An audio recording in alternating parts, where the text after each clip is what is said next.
Okay, so we're going to need a belt for the next session. So if you have a yoga belt, then grab yourself a yoga belt. If you don't have a yoga belt, then an old tie or a dressing gown belt, anything that you can hold with your arms a good distance apart and that it doesn't give too much, so that you've got a good, you can pull against it.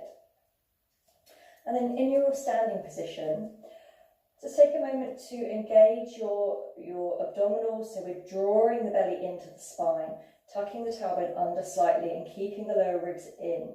You want to feel a little bit concave here, but without collapsing over. So we're concave because we're drawing and engaging the abdominal muscles. Take the belt and have the arms a good distance apart. Lift the belt up into the air, but avoid letting go of that abdominal engagement. So keep the lower ribs drawing into the spine. And then begin to circle over. If you can't circle over, just take the arms wider on the belt and back again. Breathing in, draw them up and over. And as you breathe in again, take the arms up and breathe out to lower.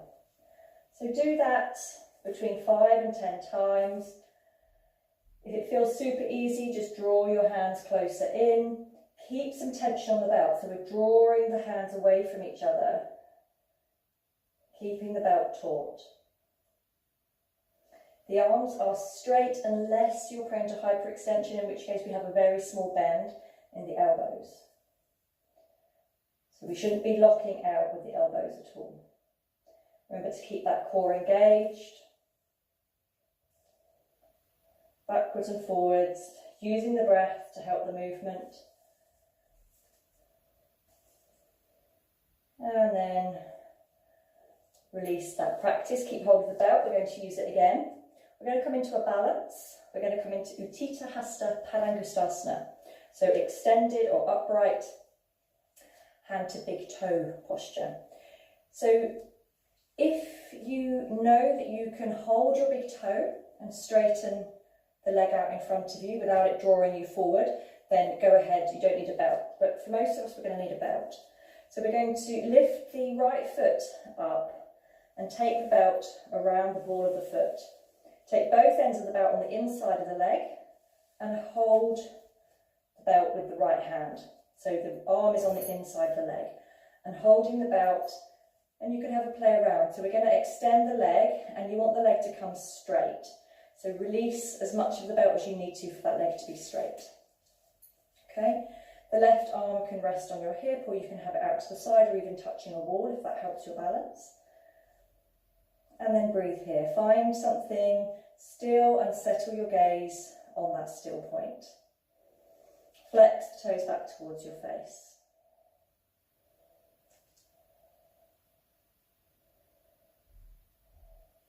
If your balance is good and you're feeling okay, you can take the leg out to the side. Keep the hips facing forwards.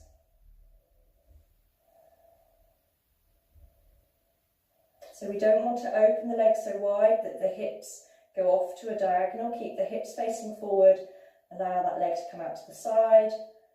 And then when your balance is feeling good, gently draw it back into the centre and releasing the belt, releasing the toe, and give the leg a shake out. Once again, if you're using a belt, have the belt handy. Coming back into Tadasana, feeling grounded through both feet. When you're ready, on your own time, remember the balance is you have to move in your own time. Bringing the left leg up, wrapping the belt around the ball of the foot or holding onto the big toe. Okay. Finding your balance here. Right arm can be on the hip or out to the side or touching a wall. When you're ready, we're going to extend that leg away. Releasing as much of the belt as you need to keep that leg straight, flexing the toes back towards your face. And breathe here. Your drishti, your gaze point, either on the big toe, or if it's easier, then settle the gaze on something still that doesn't move. If you're feeling okay, keep the hips facing forward, but take the leg out to the side.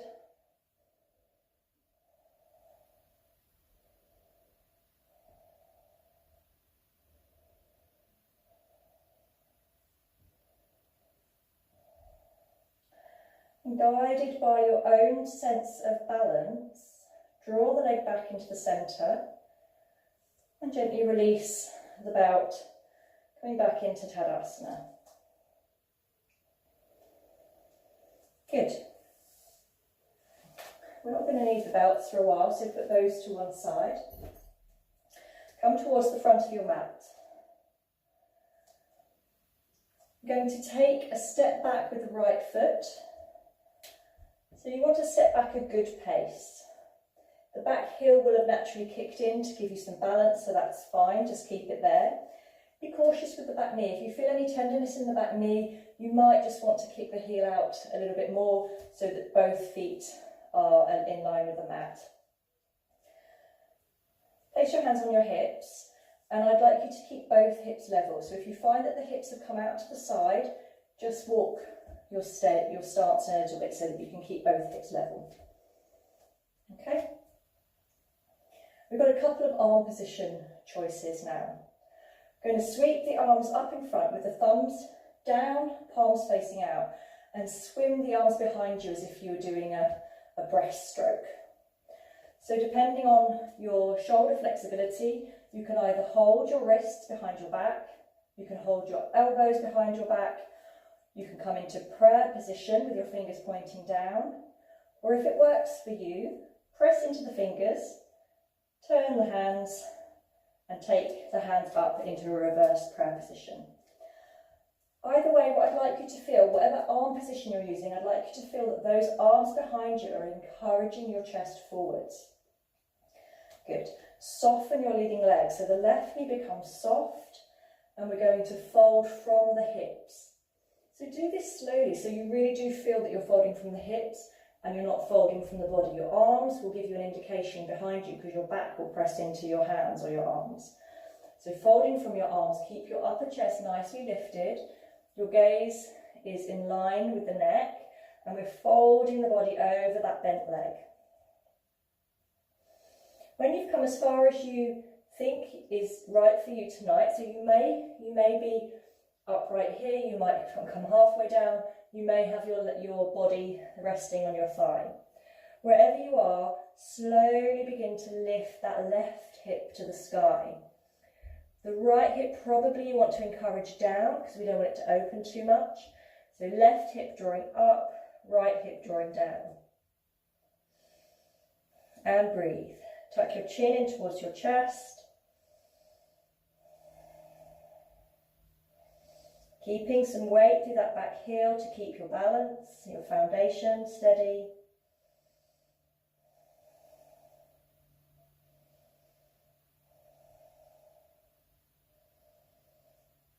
And to come out, soften the knee again. A nice big in-breath to draw your body all the way up. And then step forward with the right foot. And step back with the left. Once more, just take a couple of breaths to get the foot position so you feel balanced and grounded. The arms in the same or a similar position so that they're pressing against your back. Soften the right knee. Breathing in, lift the chest. Breathing out, hinging from the hips. Come down to wherever you think feels right for you. So you should be getting a nice hamstring stretch in that front leg.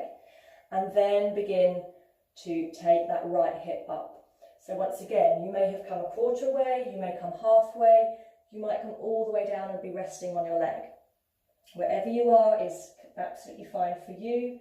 But aiming then to work that leg towards being straight. It doesn't have to be completely straight as long as you're getting a good stretch in that front leg.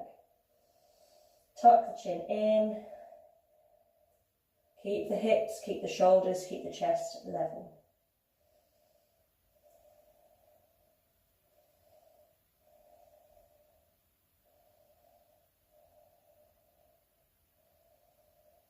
Softening that leading leg, nice big in-breath to draw the torso up. And then stepping forwards, releasing the arms from behind you, giving them a good shake out. Great. Come to the centre of your mat now. Take the feet a good distance apart. We're going to come into Virabhadrasana 2, and then you take some movements on the breath into Parsvakonasana. So nice wide legs. Lift the heel of the right leg, turn it out. Plant the heel down. You want the outer edge of that foot firmly against the floor. Lift the toes of your left foot and turn them out at 90 degrees. The hips are flexible, chest, shoulders parallel to the long edge of your mat. Breathing in, sweep the arms up. Breathing out, soften that leading leg. And you want to aim the knee over the ankle. Eventually the thigh will be parallel to the floor, but you may need a little bit of wiggling and a bit of warming up for that to happen. Shoulders above the hips, so if you feel you've leant forward a little bit, just draw yourself back. Gaze over the fingers of the left hand. Good, Virabhadrasana 2. Keep grounding through that back foot. Keep the openness in the back of the knee. We're going to move on the breath now, so breathing in here. Breathing out, stretch into the left hand, elbow to knee, top arm comes overhead. Good. Breathing in, back to Virabhadrasana 2. And breathing out, Parsvakonasana. And breathing in, Virabhadrasana 2. Once more, breathing out, Parsvakonasana. Breathing in, Virabhadrasana 2. Push into the left foot to lift you up, though the arms realign the feet, and we'll go to the other side. Heel of the left foot, turn it out strongly, toes of the right, 90 degrees. Breathing in, sweeping the arms up. Breathing out, softening that leg, and take a little bit of time to position your feet, position your legs, get your foundation right. Good. Breathing in here. And breathing out, elbow to knee, top arm comes overhead, Parsvakonasana. Breathing in, Virabhadrasana 2. Breathing out, Parsvakonasana. Breathing in, Virabhadrasana 2. And breathing out. Go for that line of energy when you're in Parsvakonasana, from the heel, the hips, the shoulders, the fingertips. Good. Breathing in, Virabhadrasana 2. Just once more. Breathing out, Parsvakonasana, open one shoulder over the other, and breathing in, Warrior 2. Push into the foot, realign the feet. Good, jumping or stepping the feet together.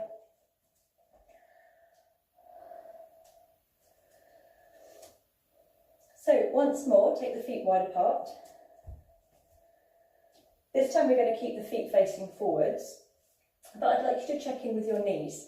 So if your knees feel uncomfortable, there's excessive pulling on one side of the knee or the other, have a play around with the position of the toes.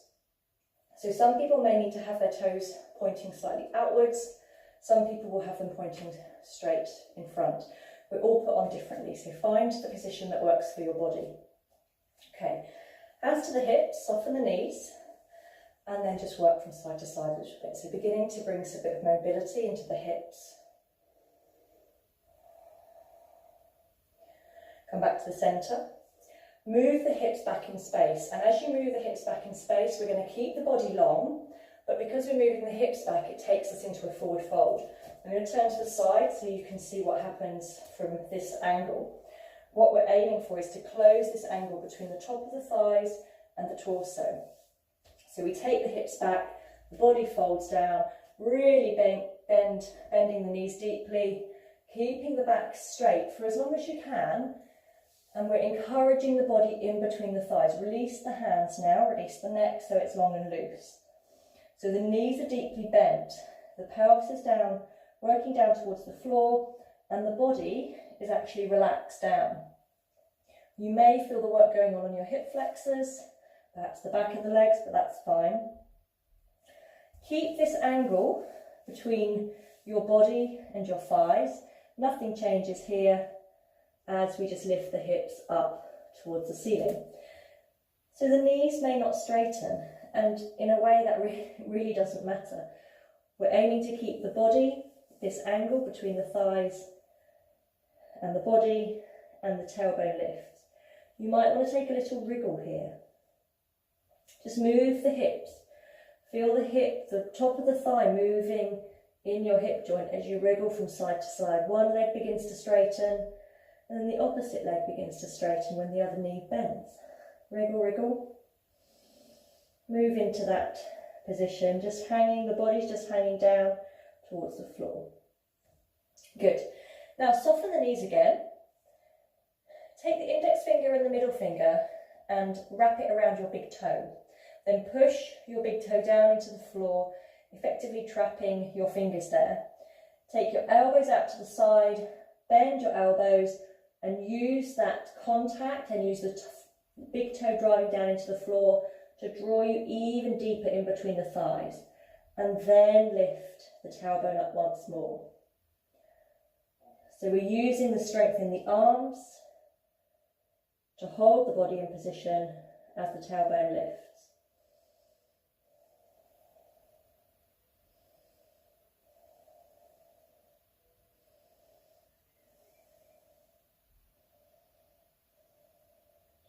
And begin to soften the knees, begin to bring the hips down to the floor. Lifting the head so it's equal with the heart and the hips. Take the hands to the hips, breathing in and slowly drawing yourselves into an upright position. Good. Jumping or stepping the feet close together. Breathing in here, lift the arms up and breathing out, hands to the floor. Depending on where you are on your mat, I'm going to walk my hands forward into downward facing dog. You may need to step the feet back into downward facing dog. But wherever you are, come into downward facing dog and begin to walk the dog. Check in with your hands first of all. So you want the fingers spread, all of the balls of the fingers in contact with the mat. So pushing the ball of the index finger especially down into the mat. Gently push the floor away with your hands. Sink the armpits down and then just cycling the feet or walking the dog as we call it. One heel comes to the floor while the other knee bends. Just beginning to stretch out the backs of your legs. You might quite like to take that a little bit further. Deeply bend the leg, push one heel down to the floor, push into the other foot, allow the hips to rotate and feel a stretch up the side of the body.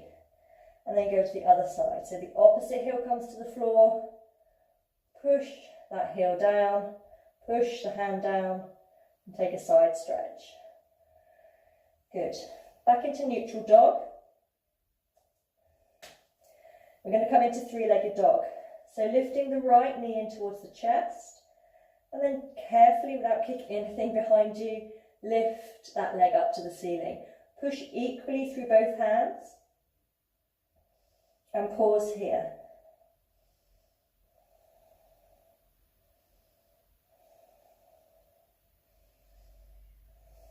Check in with the shoulders, make sure they're both equally down towards the floor, and then draw that right knee back into the chest and place it down on the floor. Keep pushing away with your hands, left knee into the chest, lifting that leg up behind you, three-legged dog. Both hands equally pushing through the floor, both armpits sinking down towards the floor.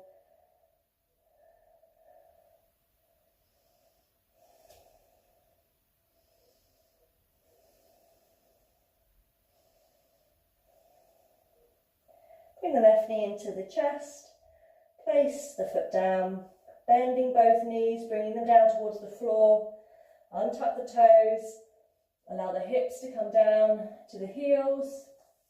Take the arms back to your feet and rest your head down on the mat or on blocks, or you can make fists with your hands. Whatever works best for you. And just taking a few breaths in child's pose. And breathing in, gently draw yourselves into a kneeling position. Come into cat. Walk your knees back and gently lower yourselves down onto your abdomen. So we're lying on the front of the body. Just rest the head down onto the hands, drawing your knees and your ankles together, and then activating your legs. And as you activate your legs, your knees will lift, but the feet will stay on the floor. Good. And then we're going to lift the right leg up into the sky. Both legs are active. And hold here.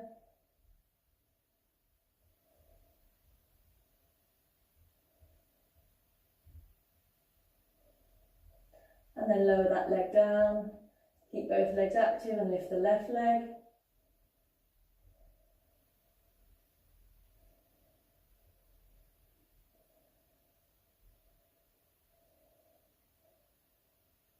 And then lower that leg down.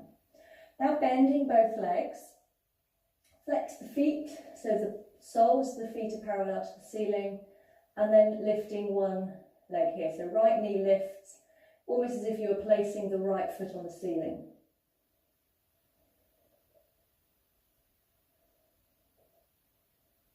And then take that knee down and lift the left knee.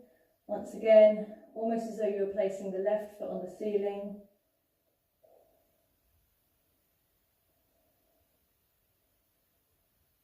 And lower.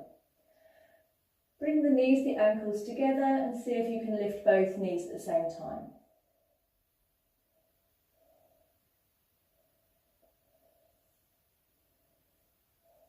So soles of the feet pushing up towards the ceiling, both knees bent, and release.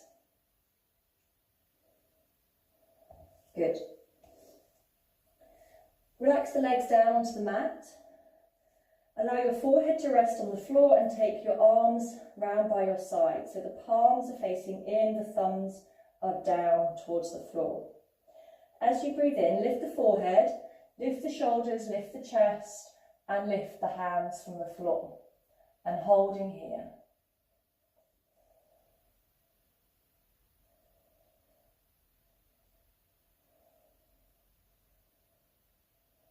And releasing down. You could repeat that version. If you want to, you can bring the arms into a cactus shape. So the arms are out to the side, but we bend the elbows. The forehead's resting down. As you breathe in, lift the arms, lift the head, lift the chest. Arms in this funny cactus position. Keep squeezing your shoulder blades together behind your back. Keep the back of your neck long, no need to tense in the neck. All of the work in the upper back and the mid back. And releasing down. Place your hands underneath your shoulders.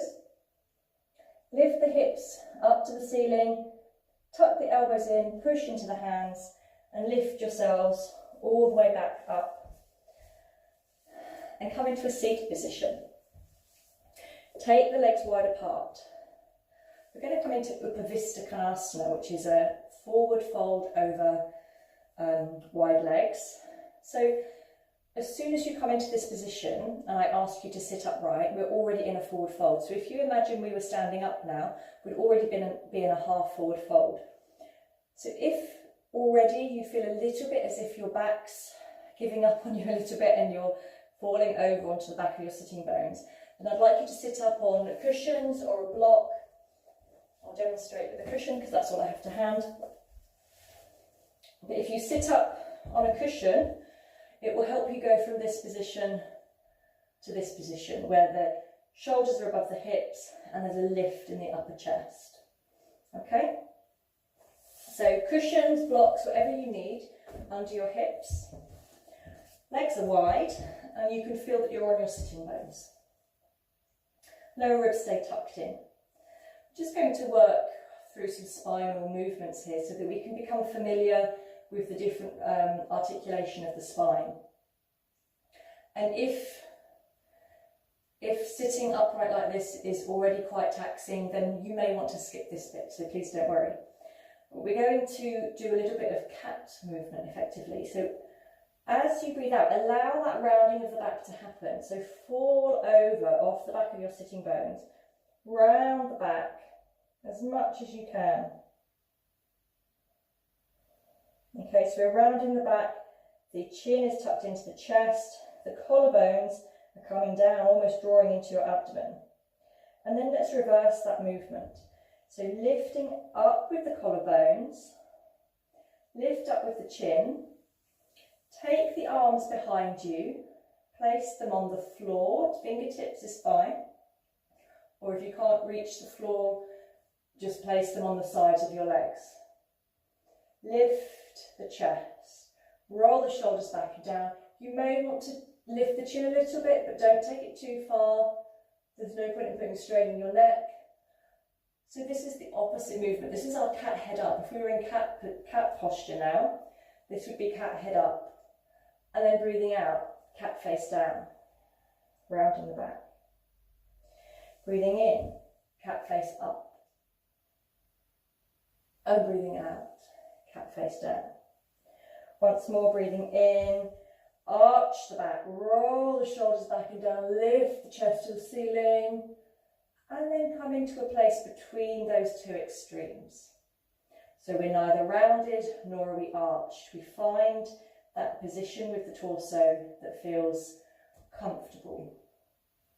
Good. And as I said before, this may be your forward fold and this is where you're going to stay. That's fine. So sitting here, working with lifting this chest and keep maintaining that posture.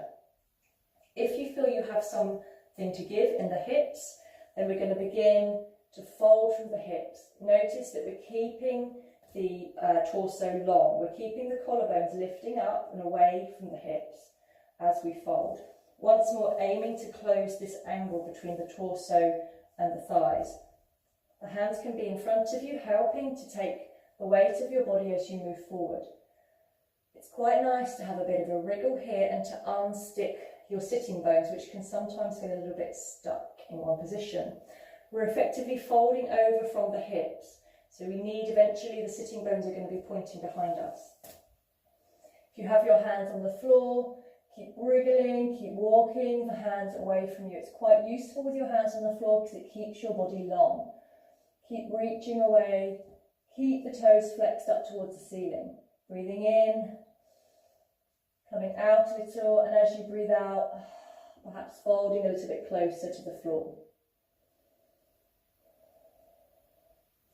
It really doesn't matter how far forward you come. The aim here is to get this stretch in the inner thigh, in the hamstrings here. So you might be sitting up, you might come down by 45 degrees, you may be laying flat on the floor. Everybody's body's different, so go with whatever feels right. Absolutely no point in having an injury because we're aiming for a particular posture that isn't right for our body. Wherever you are, soften into that position. Take your awareness into your hips and breathe deep into your hips. Breathe deep into the inner thigh muscles and release.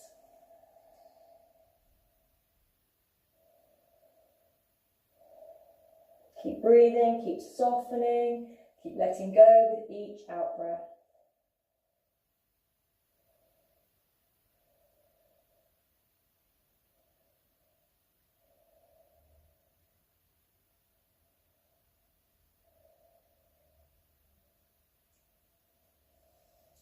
When you're ready to come up, if you've come very far forward, just gently use your hands to walk yourselves back up into an upright position. So this is a posture that you can work with over a long period of time, and you can soften and soften and soften and soften and go deeper and deeper. But be cautious about pushing yourselves too far too soon. These muscles can stretch so far and then they won't stretch anymore, so you want to keep them safe. So now, lying on your backs, make sure you have your blankets close by. We're going to come into Jatara Pavariti twist before closing with our relaxation. So once you're ready, lying on your back of the neck is long. You can have your knees and ankles apart, or you can draw them together. Breathing in here, and as you breathe out, take your knees down to the right, your head turning towards the left. Have your eyes closed, and allow your awareness to be in the body.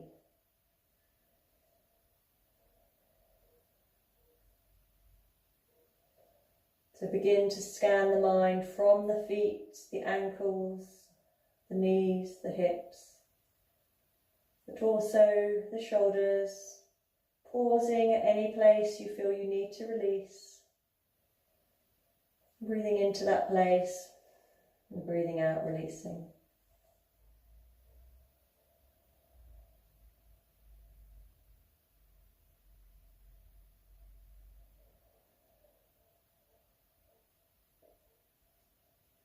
If you want to draw your knees up towards your elbow, towards your armpit, that's fine, go ahead. Notice how it increases the twist in the spine, so if it doesn't work for you, just go back to the previous variation.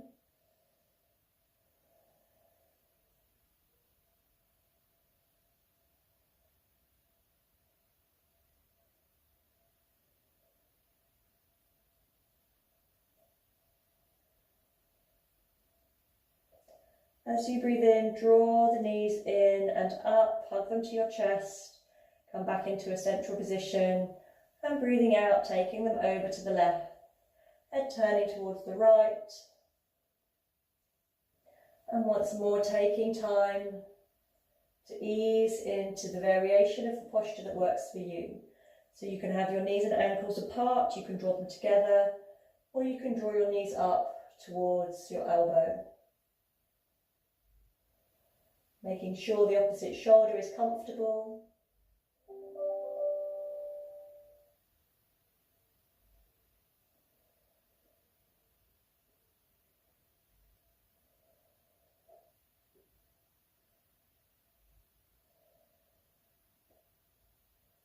Breathing into any places that you feel need to release.